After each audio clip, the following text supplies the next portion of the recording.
तयारी नाही ना, तू लय स्ट्रॉंग आहे इथं. आत्ता आम्ही सांगतो तुला स्ट्रॉंग आहे, तिथं तू काळजी करू नको. हात पुढे भाऊ. तो मुकुंदा ठाकूर भेटला मला बिचारा, व्यावसायिक मुलगा, प्रामाणिक सोजवळ आहे, पण तो व्यावसायिक आहे. मला भेटला, म्हणला मला यांनी घरात आले म्हणले उमेदवार तू. म्हणलं मला या राजकारणात तुम्ही आणू नका, माझा व्यवसाय व्हॅलेंटाईन आहे, माझा सीझन आहे, आम्हाला माहित त्या पक्षाचा आदेश आहे, उभा राहा. मला भेटून गेला. मी म्हणलं मुकुंदा तू चांगलं काम व्यावसायिक म्हणून मी तुझ्याकडे पाहतो, राजकारणी म्हणून पाहत नाही. तरी पण जर 2.5 वर्ष पहिले तुला पाहिजे नसेल तर मी तुला पहिले 2.5 वर्ष देतो, नंतर आमच्या कालेकर मावशीला दे. पहिले 2.5 वर्ष तुला घे, पण इतर दुसऱ्या ठिकाणी कुठेही इतर 9 ठिकाणापैकी 9 जागेपैकी कुठल्या एका जागेवरती आम्हाला पहिले 2.5 वर्ष द्यायला सांग, मी तुझ्या मागे उभा आहे. बाबा प्रस्ताव घेऊन गेला. तू निवडून आलाय ते घाबरल्यात. व्यवस्थित कार्यक्रम तिकडं भाऊसाहेब कुंड, व्यवस्थित कार्यक्रम. समीर अण्णा उभा राहा एक मिनिट. हे बघा आमचा समीर अण्णा कायम भाजपची टुपली डोक्यातून फिरलेला पाहुणा. अरे म्हणलं त्याला तरी द्या. तिथं त्याचं काय खरं नाही राहिला, आता तो तिकडे गेलाय. हा प्रकाश भाऊ गायकवाडला गेला.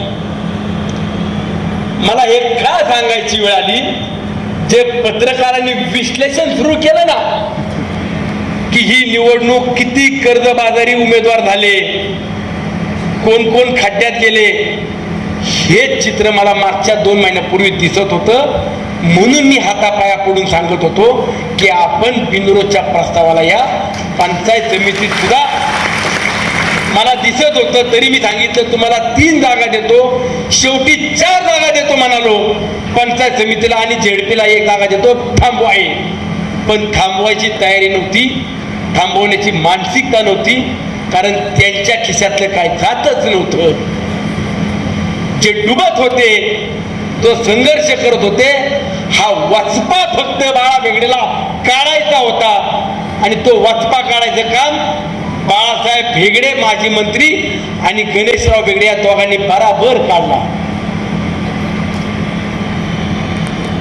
कशासाठी संघर्ष, कुणासाठी करता, आणि त्यातून तुम्ही काय मिळवता?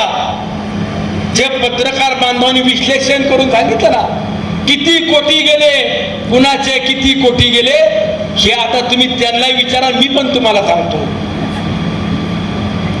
पण त्यांच्या खिशातले काय गेले, तर त्यांच्या खिशातले काही गेले नाही, त्यांचे खिशे भरले, हेच मी तुम्हाला जाहीरपणाने आणि जबाबदारीने सांगतो.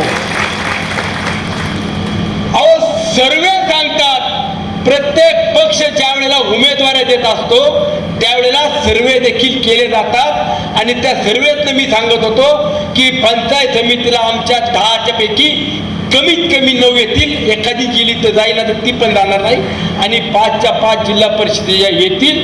ते सर्वे त्यांना देखील माहीत होते. भारतीय जनता पक्षाच्या नेत्यांनी सुद्धा सर्वे केले होते आणि त्यांच्याकडे रिपोर्ट होते, म्हणून ते स्वतःची चमडी वाचून इतरांना बरोबर चार्ज करून त्या ठिकाणी उभे करत होते. याच्याही पलीकडे जाऊन निवडणुकीच्या शेवटच्या टप्प्यात भारतीय जनता पक्षाच्या नेते मंडळींचा नवीन पराक्रम सांगतो की Sunil Shelke EVM machine hack करतो. सुनील शेळकेकडे मशीन हॅक करणारी मोठी कंपनी आहे, म्हणून 2019ला निवडून आला. 2024ला बापूसाहेब बेगडेंचा पराभव झाला. त्यांना सांगत होते पराभव तुमचा होऊच शकत नाही, ईव्हीएमचा घोटाळा केला म्हणून तो निवडून आला. आणि जर बापूसाहेब बेगडेंना त्यांनी ते नसतं सांगितलं तर मग मात्र त्यांचा बराबर कार्यक्रम झाला असता.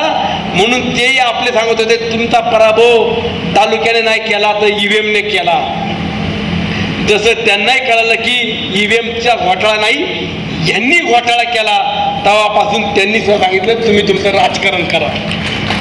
आणि नगरपालिकेच्या निवडणुकीला परत हळू सांगायचं ना, ईव्हीएमचा घोटाळा नाही वाटत, पण काय सांगता येत नाही. आता पंचायत समिती जिल्हा परिषदेला या बाजारांनी काय करावं, मतदानाच्या 3-4 दिवस अगोदर एक ईव्हीएम हॅक करणारा घेऊन आला. यांचे खिसे भरले नाही, यांचं पोट भरलं नाही. यांनी उमेदवारांकडून जबाबदारीने सांगतो पत्रकार बांधवांनो, भारतीय जनता पक्षाच्या इथल्या स्थानिक नेत्यांनी जे पंचायत समिती जिल्हा परिषदेला उमेदवार दिले होते त्यांच्याकडून ईव्हीएम मशीन हॅक करून तुमचा विजय करून दाखवतो म्हणून एका उमेदवाराकडून 25-35 लाख रुपये गोळा केलेत. आणि याची सुरुवात कुठे केली असेल तर त्या इंद्रायणी ढाब्यावरती इथं सेटलमेंट झाली. तुम्हाला ठिकाण पे दिलं. मी चौकशी लावणार आहे. मुख्यमंत्र्यांकडे आजपर्यंत भाजपच्या कुठल्या नेत्याची तक्रार घेऊन गेलो नाही, पण ही मात्र नक्की तक्रार सांगणारे साहेब भाजपचे मावळातले नेते सांगतात आम्ही ईव्हीएम मशीन हॅक करून देऊ आणि तुमचा विजय करू. यांनी 25-35 लाख रुपये एका उमेदवाराकडून वसूल केल्यात. यांची चौकशी लावा, यांची चौकशी लावा. अरे हे धंदे, अरे मावळच्या जनतेला तुम्ही मतदान मागत असताना फक्त सुनील शेळकेवरती आरोप करून मत मागत होता.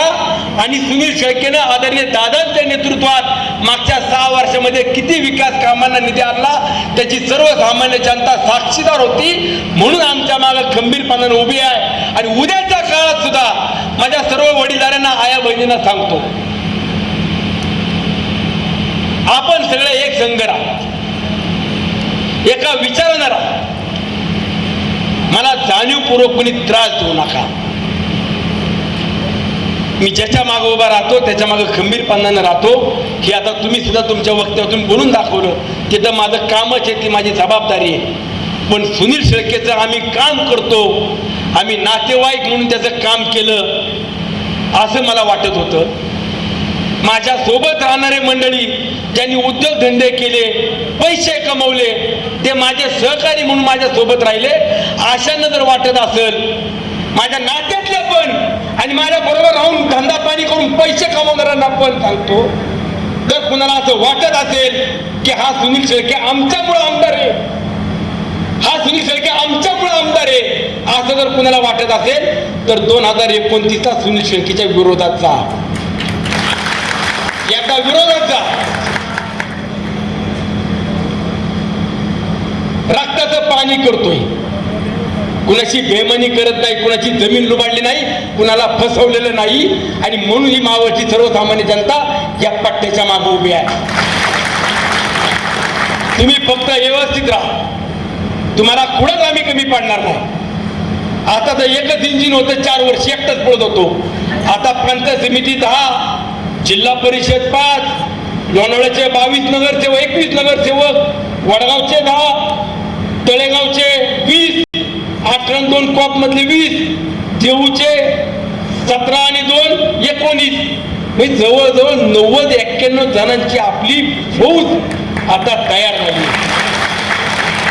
एका इंजिनच्या ऐवजी आता डबल इंजिन झाले आमचं. मी पंचायत समिती जिल्हा परिषद सदस्यांना सांगतो,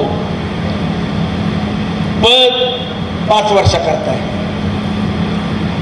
खूप चांगलं काम करावं लागेल.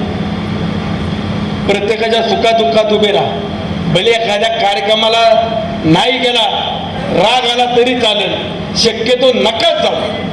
आणि मी पण सांगतो, तुम्ही ह्या पदाधिकाऱ्यांना कुठल्याही कार्यक्रमाला बोलू नका, तुम्ही कामा करता बोलवा. आमचं काम आहे ते कर. ये सप्त्याला, ये लग्नाला, ये 10व्याला, ये पूजेला, ये जागरण गोंधळाला फार बंद करा, फार बंद करा. तुम्ही तुमचा कार्यक्रम करा. पुढारी लग्नाला जातो म्हणून आपले कुटुंब सुद्धा जिथं 5-25 लाखाचं लग्न आहे तो तिथं करोड रुपयामध्ये नेतो. आपणच आपल्या माणसांना खड्ड्यात घालतो. अजिबात ते काय करायचं काम करू नका. काम करा आणि कामातून जनतेसमोर जा. जिथं जमन जिथं शक्य होईल तिथं जा. आणि मलाही बोलू नका बाबांनो, परत हात जोडतो, अजिबात बोलू नका. आता तर मला पुढंच बोलू नका, कारण पुढच्या 3.5 वर्ष मी एवढं सांगितलं की ज्या नेत्यानं या तालुक्यात चांगलं काम केलं, या तालुक्याला पुढे न्यायचं स्वप्न बघितलं, ते स्वप्न मला पूर्ण करायचं असेल तर मला आता दुपटीनं 24 तासातले 16 तास पाळावंच लागेल आणि काम करावं लागेल. त्याशिवाय आता मलाही गत्यंतर नाही. आपण कामातून या माणसांच्या सेवेत आपण उत्तराई होऊ, त्यांचा विश्वास संपादित करू. पुढच्या 2029ची सुद्धा आज मी जाहीरपणे सांगतो, आजच सांगतो, तुम्ही फक्त मला साथ द्या. पंचायत समिती, जिल्हा परिषद, नगरसेवकांनी साथ द्या. तुम्हाला आजही कुणी म्हटलं का बोर्ड लाव, भाडं भर, जेवणाचं बिल भर? कुणी म्हटलं? फक्त साथ द्या, म्हणजे कामं करा. बाकी करायला मी सक्षम आहे. प्रत्येकाची अडचण जाणून घ्या. प्रत्येकाला काम जरी नाही करता आलं तर त्याच्याशी गोड बोलून विश्वास द्या. आपण 100% कधीच कोणाची कामं पूर्ण करू शकत नाही, पण किमान 90% तरी कामं या मावळच्या सर्वसामान्य जनतेची पूर्ण केली पाहिजे. ही जर तुम्ही कामं माझ्या खांद्याला खांदा लावून पूर्ण केली तर आठवड्याचा जनता दरबार आहे, त्यालाही तुम्हाला कंपल्सरी यावं लागेल. मी लग्नाला गेलतो, मी ठरवायला कुणाचं लग्न ठरवायला गेलतो. आज सुद्धा काही नगरसेवक अनुपस्थित आहे, सुट्टी नाही.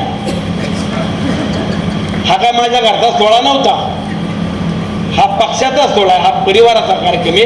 हा राष्ट्रवादी काँग्रेस पक्षाच्या कार्यकर्त्याच्या विश्वासाचा कार्यक्रम आहे. प्रत्येकानं जबाबदारी या ठिकाणी यायलाच पाहिजे. जो नाही येत माझ्याकडं पदही मागायला येऊ नका, अजिबात येऊ नका.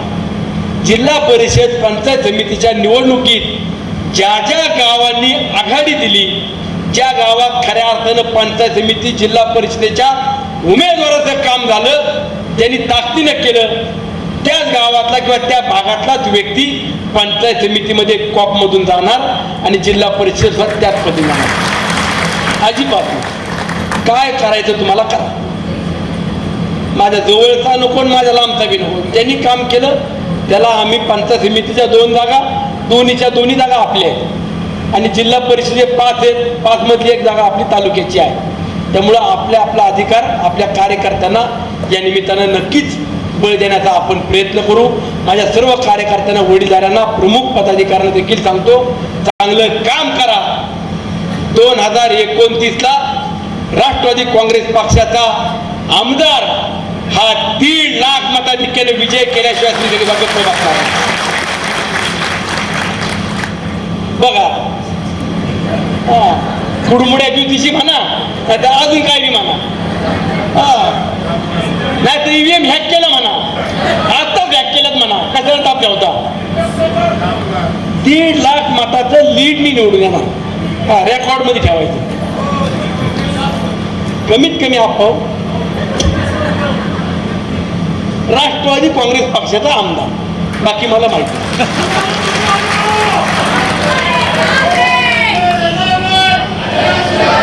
पण त्याच्यामुळं आता काय त्यांनी 1.5 लाख सांगितलंय, आता काय करतो तू, असं काय करू नका बाबांनो. मी तुमच्या विश्वासावरती सांगतो. माझ्याकडे काय कुठला जादू टोना नाही, ना ज्योतिषी आहे, ना कुठल्या ईव्हीएम मशीन आहेत. पण काय बाबांनी शोध लावलाय जादूवाला, ईव्हीएम मशीनवाला. आपल्याकडे आहे तर आहे बाबांनो, आता तरी नाच सोडा, कशाला नाच करता. 2029 पर्यंत माझ्या मावळच्या मायबाप जनतेला एवढं सांगतो, खूप चांगलं काम राष्ट्रवादी काँग्रेस पक्ष असेल, रिपब्लिकन पार्टी ऑफ इंडिया, स्वाभिमानी रिपब्लिकन पक्ष, या सर्वांना हातात हात घालून चांगलं काम उभं करील. तालुक्याच्या सर्वांगीण विकासामध्ये कुठेही हा सुनील शेळके तुम्हाला अंतर देणार नाही, कुठे कमी पडणार नाही. तुमच्या सुखात जरी कमी उभा राहिलो तरी अडचणीच्या काळात आणि विकास कामांना कुठेही कमी पडणार नाही, हाच विश्वास देऊन या ठिकाणी आदरणीय दादांना जिल्हा परिषद पंचायत समितीचा विजय समर्पित करतो. धन्यवाद. जय हिंद, जय महाराष्ट्र, जय राष्ट्रवादी.